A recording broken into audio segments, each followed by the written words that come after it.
जय हिंद प्रियजनों, DK news channel में आपका स्वागत है दोस्तों। मैं हूं कचैती डीके जी। मेरे साथ है दोस्तों भाजपा के धुरंधर प्रदेश प्रवक्ता दोस्तों सुहेली मेहता जी से बात करते हैं कि मैम देख रहे हैं कि अतिथि शिक्षक गण है, विशेष जो शिक्षक हैं, जो देख रहे हैं कि कार्यकाल उनका समाप्त हो गया है, लेकिन फिर भी देख रहे हैं कि कार्यालय से लेकर के सीएम आवास तक घेराव कर रहे हैं। इस पर क्या कहना चाहेंगे? क्या उनका आगे क्या होगा भविष्य उनका? नहीं, स्वाभाविक सी बात है, जिनका वो एक आर्थिक सहारा है वो खत्म हुआ है, तो ये स्वाभाविक है कि वो परेशान होंगे। और लोकतंत्र में सरकार ही सब कुछ होता है, हमारी सरकार है, तो वो अपनी बातें रख रहे हैं और सरकार से जो भी बन पड़ेगा वो होगा। मैम उन तमाम शिक्षकों के बारे में क्या कहना चाहते हैं जो समावेशी शिक्षक है, विशेष शिक्षक हैं, जो दृष्टि बाधित है, दिव्यांग बच्चों को जो पढ़ाते हैं, उनको सैलरी के नाम पे मात्र 14,700 रुपया मिलता है, उस पर क्या कुछ कहना चाहेंगे? निश्चित रूप से हमारी सरकार को जितना उनके लिए कोशिश करनी है वो सारी कोशिशें होंगी और उनके साथ न्याय होगा, अन्याय नहीं होगा। मैम भी मेरे पास भी कॉल आया था, शारीरिक शिक्षक एवं अनुदेशक, स्वास्थ्य अनुदेशक वाले को सैलरी के नाम पर उनका 8,000 रुपया मिल रहा है, तो वो भी कह रहे थे कि कुछ हम लोग के कुछ होगा कि जो भी होगा उनके साथ न्याय होगा। हमारी सरकार इस पर काम कर रही है। जिस तरह से शिक्षकों को न्याय मिला है, राज्यकर्मी का दर्जा भी मिला है नियोजित शिक्षकों को, उसी तरह से अन्य जो शिक्षक हैं उनके साथ भी न्याय होगा। 1.5 लाख विद्यार्थी मैम फॉर्म भरने से वंचित हैं, जो ओवर एज हो गया है, क्योंकि वो तो वैकेंसियां बहुत दिन के बाद निकली थी, तो नहीं बीपीएससी जो TRE 2 है न उसमें सप्लीमेंट्री रिजल्ट भी नहीं निकला और कुछ आगे का पेपर लिख के सामना करना पड़ा। इस पर क्या कुछ कहना चाहेंगे? देखिए, जो भी कुछ नियम बनते हैं तो अगर उस नियम के अनुसार फिर जिस तरफ की गलती होती है इस पर भी विचार निश्चित रूप से होना चाहिए और हो भी रहा होगा। अगर इस तरफ की गलती होगी तो निश्चित रूप से उसमें चेंज किया जाएगा।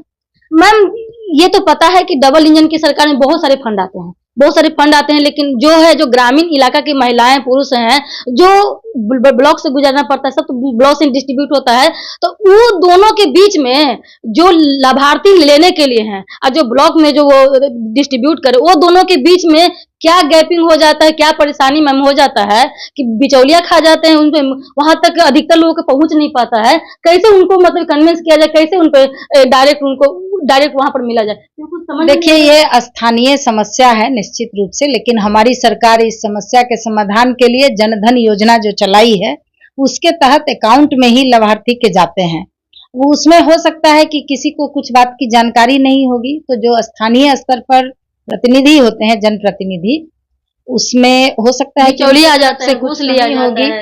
देखिए, समाज में अराजकता तो है निश्चित रूप से, लेकिन जो जनप्रतिनिधि हैं और जो वहाँ का प्रशासन है, दोनों मिलकर अगर स्थानीय स्तर पर उसको सॉल्व करने की कोशिश करें तो होगा निश्चित रूप से। आदर्श ग्राम के बारे में चालू हुआ था कि एक जो MP है, एक गांव को जो अनडेवलप है उसको लिया जाएगा, उस आदर्श ग्राम के बारे में कोई चर्चा नहीं हो रही, इस पर क्या कहेंगे? नहीं, देखिए, अब तो बिहार के सभी जो गांव हैं वो सभी लगभग आदर्श ही होने जा रहे हैं। हर पंचायत में आपको +2 स्कूल खुलने जा रहे हैं, आपको हर जिले में इंजीनियरिंग कॉलेज, मेडिकल कॉलेज की स्थापना हो रही है, सभी जगह बिजली है, पानी है, सभी जगह दिया जा रहा है, किसानों को सुविधा पहुंचा जा रहा है, उनके डीजल में सब्सिडी मिल रही है।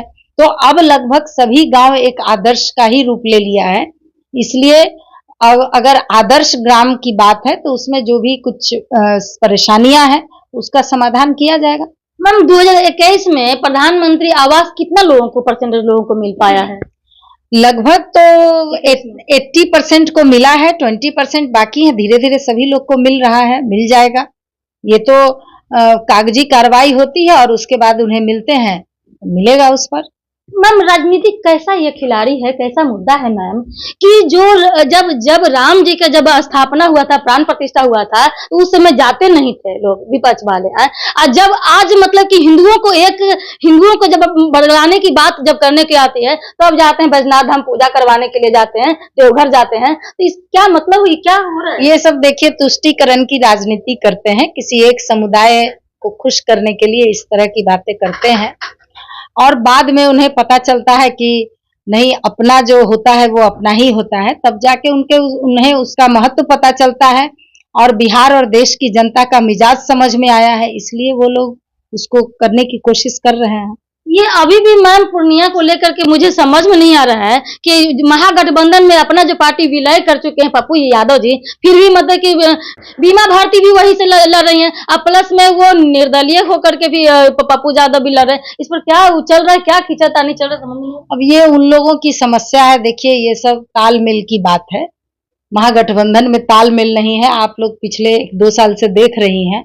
तालमेल की बात है, तालमेल नहीं बन रहा है तो ये समस्या आ रही है, तो इसमें हम लोग क्या बोल सकते हैं। लालू यादव जी दोनों बेटियों को तो कर दिए, अब बेटों को भी, और कुछ बचा हुआ है क्या? पुतोह भी बची हुई, उनका भी कुछ मिलेगा सारण से? वो तो 9 दूनी 18 और 2 20 लोग जब राजनीति में आ जाएंगे उसके बाद फिर अगला सवाल हमसे यानी कि कोई कार्यकर्ता वो दम पर नहीं है क्या? कोई कार्यकर्ता नहीं है? वो तो उसके कार्यकर्ता जाने ना, हम लोग को इसमें क्या। हमारी तो पार्टी कार्यकर्ताओं की पार्टी है, कार्यकर्ताओं को नेता बनाया जाता है, तो यहाँ पर है इस तरह का।